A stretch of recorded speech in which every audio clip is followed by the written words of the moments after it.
স্বাগত ব্যবসা বাণিজ্য নিয়ে দেশ টিভির নিয়মিত আয়োজন বিজনেস টাইমসে আপনাদের সঙ্গে আছি আমি সাদিয়া লাবণী। দর্শক, উচ্চ সুদের হার এবং নির্মাণ সামগ্রীর মূল্যবৃদ্ধি সহ ক্রেতাদের ক্রয় ক্ষমতা কমে যাওয়া নানা সংকটে আবাসন খাত দেশের। এই অবস্থাতেই আসছে 2026-27 অর্থ বছরের বাজেট। এই বাজেটে আবাসন খাত সংশ্লিষ্ট তাদের প্রত্যাশা কি এবং চ্যালেঞ্জগুলোকে কি, এসব বিষয় নিয়ে আমাদের আজকের আয়োজন। আলোচনায় আমাদের সঙ্গে আছেন রিহাবের vice president finance doctor Mohammad Harunur Rashid. আপনাকে স্বাগত। জি, আপনাকে আসসালামু আলাইকুম। জি, প্রথমেই আপনার কাছে আমি জানতে চাই, গতকাল আপনাদের গভর্নরের সঙ্গে একটা বৈঠক ছিল। ওই বৈঠকে আসলে কি কি বিষয় আলোচনা হয়েছে এবং আপনাদের যেসব সংকট চলছে আবাসন খাতে, ওই সংকট মোকাবেলায় আপনারা কি কি ধরনের কি কি প্রস্তাব করেছেন? ধন্যবাদ আপনাকে এবং দেশ টিভির দর্শক শ্রোতাদেরকে। কালকে আমাদের বিকালে পূর্ব নির্ধারিত একটা মিটিং ছিল গভর্নর মহোদয়ের সাথে। আমরা সুনির্দিষ্টভাবে কয়েকটা প্রস্তাব দিয়েছি মাননীয় গভর্নরকে। প্রথম প্রস্তাব হলো অন্ন, বস্ত্র, বাসস্থান, এটা মানুষের একটা নিড, প্রয়োজন। সারা পৃথিবীতে দেখবেন যে যারা প্রথম প্লট কিনে তার জন্য সরকারের পক্ষ থেকে প্রণোদনা দেওয়া হয়। তা আমরা বলেছি যে যেহেতু আমরা গভর্নমেন্টের একটা ডেভেলপমেন্ট পার্টনার, যেহেতু আমরা এটা করি, এই প্লট আমরা মানুষকে প্রদান করি, তাহলে যারা প্লট প্রথম কিনবে, প্রথম ক্রেতাকে যেন গভর্নমেন্ট খুব সিঙ্গেল ডিজিটে, খুব নামে মাত্র মূল্যে দীর্ঘমেয়াদী কিস্তিতে প্লট কেনার সুযোগ করে দেয়। এটা কি একদমই মানে অবাস্তব প্রস্তাবনা বলে মনে হয় না? না, আপনার আমার সবার কিন্তু একটা মানে নিড, অন্ন, বস্ত্র, বাসস্থান, শিক্ষা, চিকিৎসা, এটা তো রাষ্ট্রের দায়িত্ব, রাষ্ট্র করে দিতে হবে জনগণকে। তা আমরা যেহেতু করি, অত এটা তো মানে একজন মানুষকে তার খাওয়ার ক্ষেত্রে, বাসস্থানের ক্ষেত্রে, শিক্ষার ক্ষেত্রে, চিকিৎসার ক্ষেত্রে এটা তো রাষ্ট্রকে করে দিতে হবে। তো এটা রিহাব করছে, অতএব এখানে তো এটা একেবারে বাস্তবিক বিষয়, এটা সারা পৃথিবীতে আছে, কিন্তু আমাদের দেশে নাই। অতএব এটা মানুষ একটা মৌলিক অধিকার। আপনাদের এমন প্রস্তাবনায় গভর্নর কি বলেছে? গভর্নর এটাতে একমত হয়েছে, বলছে এটা অবশ্যই উচিত, এটা একটা বিষয়। দ্বিতীয়ত বলেছি আমরা যে সিঙ্গেল ডিজিটের দীর্ঘমেয়াদী আপনার লোন ফ্যাসিলিটি যেন পায়। কারণ 10 বছর মেয়াদিতে একজন লোকে 1 কোটি টাকা, একজন যারা চাকরিজীবী তাদের পক্ষ থেকে 10 বছরের ভিতরে তার টাকাটা পরিশোধ করা সম্ভব হয় না। অর্থাৎ এটা যদি 20 বছর 30 বছর মেয়াদি থাকে, তাহলে কিন্তু সে প্লট এভেল করতে তার জন্য সুবিধা হয়। সে ভাড়ার টাকা দিয়ে কিন্তু সে প্লটের কিস্তি পরিশোধ করতে পারে। এটা আমরা একটা দাবি করেছি। এটা আমরা একটা প্রণোদনা দাবি করেছি যে মিনিমাম 5,000 কোটি টাকার একটা প্রণোদনা প্যাকেজ যদি এই খাতে দেয়, তাহলে এই খাত সংশ্লিষ্ট যারা আছে তারা এই নির্মাণের কাজগুলোকে করতে সুবিধা হবে। এভাবে আমরা কয়েকটা সুনির্দিষ্ট দাবি দিয়েছি যে মাননীয় গভর্নর মহোদয় বলেছেন যে এই প্রস্তাবগুলো তারা মাননীয় মন্ত্রী সহ সংশ্লিষ্টদের সাথে আলাপ করে এটাকে সমাধান করার আশ্বাস করেছেন। আবাসন খাতে তো এখন উচ্চ সুদ হার, এটা শুধু আবাসন খাতে না, সব খাতেই এই উচ্চ সুদের হার আসলে আবাসন খাত ব্যবসা এবং ফ্ল্যাট ক্রেতাদের উপরে কি ধরনের প্রভাব ফেলছে? অবশ্যই নেতিবাচক প্রভাব ফেলছে। কারণ আপনি জানেন যে আবাসন খাতটা হলো মানুষের একটা মৌলিক নিড। মানুষের একটা ছোটকাল থেকে একটা কল্পনা থাকে, স্বপ্ন থাকে যে আবাসন সেক্টরে তার একটা প্লট থাকবে, প্রত্যেকটা পরিবারে থাকে। কিন্তু এই খাতে আপনার যেভাবে আপনার সুদের হার বৃদ্ধি এবং আপনার নির্মাণ সামগ্রী লাফায় লাফায় বৃদ্ধি পাচ্ছে, এর মাধ্যমে কিন্তু এটা আফটারঅল কিন্তু যারা প্রান্তিক ক্রেতা তাদের জন্যই কিন্তু এটা একটা বার্ডেন হয়ে যাচ্ছে। আগে যেরকম মধ্যবিত্ত পরিবার বা নিম্ন মধ্যবিত্ত পরিবারেরা প্লট কিনতে খুব মানে স্বাচ্ছন্দ্যে কিনতে পারত, এটা কিন্তু দিন দিন যদি এই জিনিসটাকে সমাধান না করা যায়, সুদের হার যদি সিঙ্গেল ডিজিটে না করা যায়, নির্মাণ সামগ্রী বৃদ্ধির ক্ষেত্রে যদি এটাকে লাগাম টেনে না ধরা যায়, তাহলে কিন্তু একটা সময় নিম্ন মধ্যবিত্তদের কাছে আর প্লট থাকবে না। এই মুহূর্তে আসলে আবাসন খাতের সবচেয়ে বড় সংকটগুলো কি কি আপনার কাছে কেমন? আমি আবাসন খাতের সংকটের আগে একটু আবাসন খাত নিয়ে একটু কথা বলতে চাই। প্রথমত আপনি জানেন যে খুব সাম্প্রতিককালে আমি একটা গবেষণা করেছি বাংলাদেশের অর্থনীতিতে রিয়েল এস্টেট সেক্টরের অবদান, ড্যাফোডিল ইন্টারন্যাশনাল ইউনিভার্সিটির সহযোগিতায়। আমরা এই গবেষণায় দেখেছি যে এই বাংলাদেশের আবাসন খাত, এটি জিডিপিতে শুধু আবাসন খাতে 7.7 থেকে 10% অবদান রাখছে। এটা যদি আপনি লিঙ্কেজ ইন্ডাস্ট্রি ধরেন, রড, সিমেন্ট, ইট, বালু, প্রায় 250 লিঙ্কেজ ইন্ডাস্ট্রি এর সাথে, এই ইন্ডাস্ট্রিকে যদি একত্রিত করেন, প্রায় 17 থেকে 18% কিন্তু জিডিপিতে কন্ট্রিবিউশন করে আবাসন খাত। সারা বাংলাদেশের স্কিল এবং আনস্কিল লেবার, এরপরে মার্কেটিং যারা জব করে, ইঞ্জিনিয়ার, ডিপ্লোমা ইঞ্জিনিয়ার, বিভিন্ন সেক্টরের সব মিলে প্রায় 50 লক্ষ শ্রমিক এখানে কাজ করে। এবং সবচেয়ে মজার ব্যাপার হচ্ছে যে একমাত্র আবাসন খাতে শ্রমিকদের কোনো ক্রাইসিস নেই। শ্রমিকরা কিন্তু কোনোদিন রাস্তায় নামে নাই যে আমার বেতন নাই, আমার বোনাস নাই। আমরা কিন্তু খুব ডিউ টাইমে বেতনটা পরিশোধ করি। এরপর আপনি যদি চিন্তা করেন যে আমরা প্রতি বছর 14,000 ফ্ল্যাট ক্রেতাদের কাছে হ্যান্ডওভার করি। সারা বাংলাদেশে আমি রাজুক, সিডিএ, কেডিএ সব বিভিন্ন সংস্থা জরিপ করে দেখেছি যে আমাদের 45 থেকে 50,000 লাস্ট 10 ইয়ার্সে আমরা কিন্তু প্ল্যান অনুমোদন করেছি। আজকে ঢাকা শহরে যে নান্দনিক যে পরিবেশ দেখছেন, উচ্চ অট্টালিকা যে নতুন নতুন শহর সাজছে, এটা কিন্তু আবাসন খাতের কারণেই কিন্তু হচ্ছে।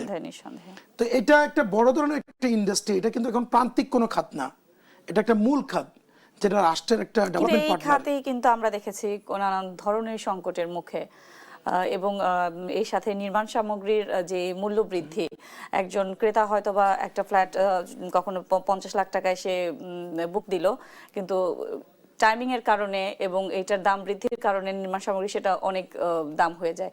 এই ব্যাপারটা, এই বিষয়গুলো নিয়ে আপনাদের এক্ষেত্রে আমি যেটা বলছি এবং রাষ্ট্রকে বলবো এখন আপনার মাধ্যমে, যে পৃথিবীতে কিন্তু কোথাও কিন্তু নির্মাণ সামগ্রী ভাবে লাফায় লাফায় বৃদ্ধি করার কোনো প্রবণতা নেই। আমি বলছি যে এক্ষেত্রে আমাদের বলছে যে একটা ওয়ান স্টপ সার্ভিস করার জন্য। ওয়ান স্টপ সার্ভিসটা কি? রড, সিমেন্ট, ইট, বালু, সিরামিক থেকে শুরু করে যারা যারা নির্মাণ সামগ্রী বৃদ্ধি করতে চায়, সেটা ইন্টারন্যাশনাল মার্কেট হোক বা যুদ্ধ বিগ্রহ ক্রাইসিস হোক, ডলার সংকট হোক, তেলের মার্কেট হোক, যারাই বৃদ্ধি করতে চায় তারা বাণিজ্য মন্ত্রণালয়ের মাধ্যমে বা গৃহ মন্ত্রণালয়ের মাধ্যমে তারা আবেদন করবে। সেখানে রিহাবও আসবে কত পরিমাণ নির্মাণ সামগ্রী বৃদ্ধি পাচ্ছে এবং সেই পরিমাণ রিহাবকেও ওই পরিমাণ প্লট বৃদ্ধির জন্য অনুমতি দিবে। এখন কিন্তু নির্মাণ সামগ্রী বৃদ্ধি পাচ্ছে লাফায় লাফায়, সে অনুযায়ী কিন্তু প্লট আমরা যারা বিক্রি করি এই হাউজিং সেক্টরে, আমরা কিন্তু সেভাবে বৃদ্ধি করতে পারছি না, যেহেতু আমাদের একটা চুক্তি থাকে যে আমাদের একটা টার্ম অফ কন্ডিশনে 3 বছরের একটা চুক্তি থাকে। এই চুক্তি অনুযায়ী কিন্তু আমাদেরকে কাজ করে যাচ্ছে, যার কারণে এটা কিন্তু একটা অস্থিতিশীল পরিবেশ তৈরি হচ্ছে। গত যদি আপনি 5 বছর ধরেন, সেক্ষেত্রে গত 5 বছরের তুলনায় এখন নির্মাণ সামগ্রীর দাম আসলে কতটা বেড়েছে? 5 বছর যদি চিন্তা করেন, এখন প্রায় 30% নির্মাণ সামগ্রী বৃদ্ধি পেয়েছে। 5 বছর যদি চিন্তা করেন, এর প্রভাব কি কোনোভাবে ক্রেতাদের উপরে পড়ছে কিনা এবং আপনাদের ফ্ল্যাট বিক্রি বা এই প্রকল্প বাস্তবায়নের ক্ষেত্রে কি ধরনের প্রভাব পড়ছে? আমি আপনাকে একটু তথ্য দিই। যেমন করেন গত 5 বছর আগে যদি আপনি চিন্তা করেন, সেখানে আপনার 60,000 টাকার নিচে রড ছিল, সেই রডটা এখন আপনার প্রায় 90-95,000 বা 1 লাখ টাকা, কোনো সময় 1 লাখ টাকার উপর উঠে যায়।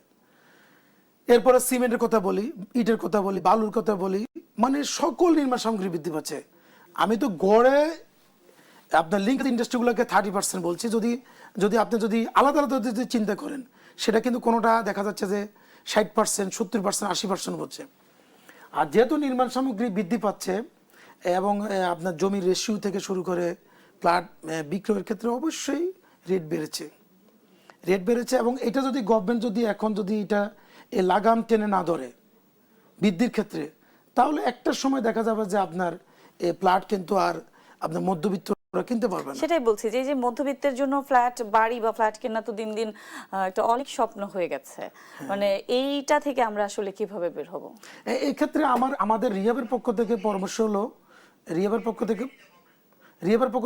হলো যে গভর্নমেন্টে দেখবেন অনেক জায়গায় খাস জমি আছে প্রচুর পরিমাণ। আপনি মিরপুর বলেন, পূর্বাঞ্চলের দিকে বলেন, ঢাকার ভিতরে বলেন, অনেক কিছু বলেন। আমাদের রিহাবের পক্ষ থেকে দাবি যে গভর্নমেন্ট যদি এই জমিনগুলো যদি রিহাবকে দেওয়া হয়, তাহলে আমরা তো জমির মালিককে 50% দিয়ে দিচ্ছি।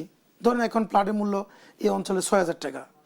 তো গভর্নমেন্ট যদি আমাদেরকে নিম্নবিত্ত বা নিম্ন উচ্চবিত্ত মধ্যবিত্তের জন্য যদি প্লট কেনার জন্য আমাদের সাথে চুক্তি করে, তাহলে আমরা কিন্তু এই 6,000 টাকার প্লট 3,000 টাকা দিতে পারি, 4,000 টাকা দিতে পারি। তাহলে তো নিম্ন মধ্যবিত্তের জন্য প্লট থাকলো। হারুনুর রশিদ, আমরা আবারও আলোচনায় ফিরবো, একটু বিরতি নিয়ে ফিরছি। জি, দেখছেন বিজনেস টাইমস, ফিরছি বিরতির পর।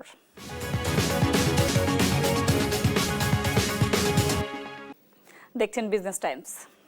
জনাব হারুনুর রশিদ, আমরা যে বিষয়ে কথা বলছিলাম, আমরা তো আবাসন বলতে বা নগরায়ন বলতে শুধু কিন্তু শহর কেন্দ্রিক বিষয়গুলোই বুঝি। শহরের বাইরে আসলে নগরায়ন এবং আবাসিক উন্নয়নে আপনাদের কি ধরনের পদক্ষেপ আছে? ধন্যবাদ আপনাকে। মানে আপনি জানেন যে ঢাকা শহরে কিন্তু একটা ডেপ ডিটেল এরিয়া প্ল্যান 1528 বর্গ কিলোমিটারকে নিয়ে হয়েছে। এতে কিন্তু ঢাকা, নারায়ণগঞ্জ, গাজীপুর, কেরানীগঞ্জ, মুন্সিগঞ্জ মানে বিশাল একটা এলাকা নিয়ে। তা আমরা কিন্তু এই মুহূর্তে রিহাবের পক্ষ থেকে আমরা মাননীয় গৃহায়ন মন্ত্রী এবং সচিব মহোদয়কে বলেছি যে শুধু নগরায়ন বলতে ঢাকা শহরকে আরবানাইজেশন করলে হবে না, সারা বাংলাদেশের প্রতিটি জায়গাকে সামনে রেখে কিন্তু এটাকে চিন্তা করতে হবে। কারণ এদেশে কিন্তু 18 কোটি মানুষ, আপনি যদি প্রত্যেকে যদি কিন্তু বাড়িঘর করার চিন্তা করে, স্বপ্ন দেখে এবং বাস্তবায়ন করে, তাহলে তো কৃষি জমি থাকবে না। অতএব সারা বাংলাদেশকে নিয়ে আপনাকে পরিকল্পনা করতে হবে। সারা বাংলাদেশকে নিয়ে যদি আপনি পরিকল্পনা করেন, সেখানে কোন জায়গায় প্লাট হবে, কোন জায়গায় আপনি ইন্ডাস্ট্রি হবে, কোন জায়গায় কৃষিকাজ হবে, কোন জায়গায় জলাশয় থাকবে, তার মানে প্রত্যেকটা জায়গাকে আপনাকে মেনটেন করতে হবে, মেনশন করতে হবে। আর যদি আপনি মেনশন করতে পারেন, তাহলে ভবিষ্যৎ প্রজন্মের কাছে আমরা কিন্তু একটা সমৃদ্ধ বাংলাদেশ রেখে সেখানে দিতে সক্ষম হব। আপনাদের ভূমিকাটা তো সবচেয়ে জরুরি। আসলে আপনারা কি ভাবছেন? আমরা অবশ্যই আমরা মনে করি যে গভর্নমেন্টের, আমরা যেহেতু উন্নয়ন পার্টনার, আমরা চাই যে সরকার যে যে কাজে যে জায়গায় আমাদেরকে সুযোগ দিবে, সুবিধা দিবে, আমরা সে জায়গায় সরকারের সাথে থাকতে চাই। এই যে আবাসন খাতে যে স্থবিরতা আমরা দেখতে পেয়েছি গত কয়েক বছর, এই স্থবিরতাটা শিল্প এবং কর্মসংস্থানে কি ধরনের প্রভাব ফেলছে? অবশ্যই প্রভাব ফেলছে। কারণ আমরা যেখানে এটা প্রথম হলো যে কেন পড়ছে, এটা প্রথম বুঝতে হবে। বর্তমান কিন্তু যেমন 2008-এর যে একটা বিধিমালা ছিল রাজুকের, নির্মাণ বিধিমালা 2008, সেই বিধিমালাটা হঠাৎ করে 2022-এর আগস্টে এসে আপনার এই বিধিমালাটা চেঞ্জ করে তৎকালীন সরকার একটা নতুন করে একটা বিধিমালা হলো। আপনাকে একটা কথা বলে যে আগে যেমন প্রতি কাঠা জমিনে 3.5টা করে প্লট করা যেত, নর্মালি 10 তলা একটা বিল্ডিং করা যেত। কিন্তু হঠাৎ করে এই বিধিমালা এসে তারা বলছে যে না, প্রতি কাঠা 2টার বেশি প্লট করা যাবে না, 2টার প্লাস মাইনাস করছে। যখন এই প্লাস মাইনাস করছে, জমির মালিক বলতেছে যে আমি তাহলে তোমাকে জমিন দিব না, কারণ আমার ভাইয়ের জমিন 5 কাঠা হচ্ছে 10 তলা, আর আমার 5 কাঠা জমিন হচ্ছে এখন 8 তলা 7 তলা। তার মানে যে এখানে তো আমি প্লট, জমির মালিক আমাকে জমি দিচ্ছে না, ডাবল আবার জমি নিতে পারছে না, স্থবিরতা তো এখানে আসতেছে। 1 2 নম্বরে আপনি যদি চিন্তা করেন যে এই বিধিমালা যদি পরিবর্তন না হয়, সংশোধন না হয়, তাহলে এই স্থবিরতা আরও দীর্ঘমেয়াদী হবে এবং এর মাধ্যমে একটা এদেশে স্কিল আনস্কিল যে আমরা পাই 50 থেকে 55 লক্ষ শ্রমিক কাজ করে, তারাও চাকরি হারাবে। আমি একটু অন্য প্রসঙ্গে আসি। প্রতি বছরই আমরা দেখি যে বাজেটে কালো টাকা সাদা করার যে সুযোগটা থাকে সেটা আবাসন খাতেই থাকে।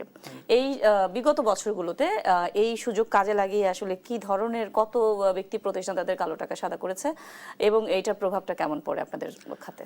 আসলে এই কথাটা আসলে আবাসন সেক্টরের উপর এটা এক ধরনের বলা যায় যে এটাকে কি বলবো, ব্লেমই বলবো। এটা আবাসন সেক্টরে যে একমাত্র করে বিষয়টা এমনটা না, আবাসন সেক্টরে যে একমাত্র করে বিষয়টা এমনটা না। আপনাকে আমি একটা কথা বলি, এই 2024-25 অর্থ বছরে আমাদের শুধু রাজস্ব আমরা দিয়েছি 26,700 কোটি টাকার মতো, শুধু ব্যাড ট্যাক্স আমরা আবাসন সেক্টর থেকে দিয়েছি। আমরা এত পরিমাণ ব্যাড ট্যাক্স রাজস্ব খাতে দেওয়ার পরেও সরকারের পক্ষ থেকে কোনো নীতি সহায়তা আমাদের কাছে নাই। আমরা বলছি যে কালো টাকা সাদা করার দরকার নেই, কালো টাকা এখানে বিনিয়োগেরও কোনো প্রয়োজন নেই, আমাদেরকে গভর্নমেন্টের পক্ষ থেকে একটা নীতি সহায়তা দেন। নীতি সহায়তা আপনাকে যদি বলি, সেটা হলো যে এখন অনেকে প্লট কিনছে কিন্তু প্লটটা কিন্তু রেজিস্ট্রেশন নিচ্ছে না। কেন নিচ্ছে না? সাউথ এশিয়ার যদি আশপাশে যদি রাষ্ট্রগুলো চিন্তা করেন, ভারত, পাকিস্তান, শ্রীলঙ্কা, মায়ানমার থেকে শুরু করে আশপাশের রাষ্ট্রগুলো, সেখানে কিন্তু সিঙ্গেল 7 থেকে 8% কিন্তু রেজিস্ট্রেশন করা যায়। হ্যাঁ, নিবন্ধন ব্যয়টা আমাদের অনেক বেশি, কিন্তু এখানে কিন্তু নিবন্ধন ব্যয়টা হলো 17 থেকে 22% পর্যন্ত। আমরা বলছি যে এখানে আপনি নিবন্ধন ব্যয়টা কমান, তাহলে একটা নিবন্ধন ব্যয় যদি আপনি কমান, একটা লোকে 1 কোটি টাকা দিয়ে একটা প্লট কিনে আপনি 22% নিচ্ছেন, 70% নিচ্ছেন। এটা যদি আপনি 8% নেন, তাহলে পুরো 1 কোটি টাকায় কিন্তু সে সাদা করতে পারলো। তাহলে এখানে তো কালো টাকা করার কোনো প্রশ্নই আসে না। আপনি নিবন্ধন ব্যয়টা বাড়ানোর মাধ্যমে মূলত পক্ষে মানুষকে কালো টাকা রাখার একটা উৎসাহিত করতেছেন। আবার আরেকটা কথা আমি বলি, আমাদের রিহাবের পক্ষ থেকে বলি, সেটা হলো যে এদেশের টাকা যেন এদেশে থাকে।